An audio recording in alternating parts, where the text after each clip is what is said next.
Income tax की जब भी बात आती है, आम हो या खास, सभी के पसीने छूट जाते हैं। अगर मान लीजिए कभी कोई व्यक्ति टैक्स भरना भूल जाता है तो फिर वो सोचता है कि कैसे हमें फाइन न देना पड़े या फिर कोई दूसरा जुगाड़ निकालता है। इस बार टैक्स रिटर्न फाइल करने की लास्ट डेट 31 जुलाई 2023 थी। हालांकि कुछ मामलों में लोग अपना इनकम टैक्स रिटर्न अभी भी फाइल कर सकते हैं। ऐसे में अगर किसी टैक्स पेयर ने बिलेटेड या रिवाइज्ड रिटर्न फाइल किया हो या नहीं किया हो, वो अपडेटेड रिटर्न फाइल कर सकता है, लेकिन इसके लिए कुछ शर्तें भी हैं। चलिए आपको अपडेटेड रिटर्न के बारे में डिटेल में बताते हैं। साथ ही ये भी बताएंगे कि कौन और कब अपडेटेड टैक्स भर सकता है। सरकार ने इनकम टैक्स रिटर्न फाइलिंग की नई फैसिलिटी शुरू की है, जिसे अपडेटेड रिटर्न कहा जाता है। बता दें, अपडेटेड रिटर्न फाइल करने के लिए टैक्स पेयर्स को पेनल्टी भी चुकानी पड़ती है।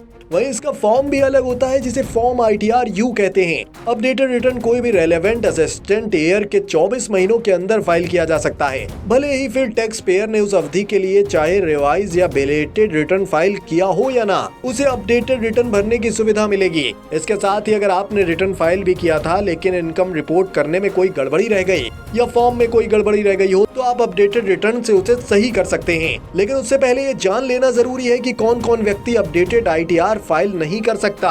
वो शख्स जिसका रिटर्न निल है या लॉस रिटर्न है। मौजूदा असेसमेंट ईयर में फाइल किए गए रिटर्न में जो टैक्स देनदारी बनी थी उसमें कटौती करने की संभावना हो। मौजूदा असेसमेंट ईयर में फाइल किए गए रिटर्न के आधार पर रिफंड बने या फिर रिफंड का अमाउंट बढ़ जाए।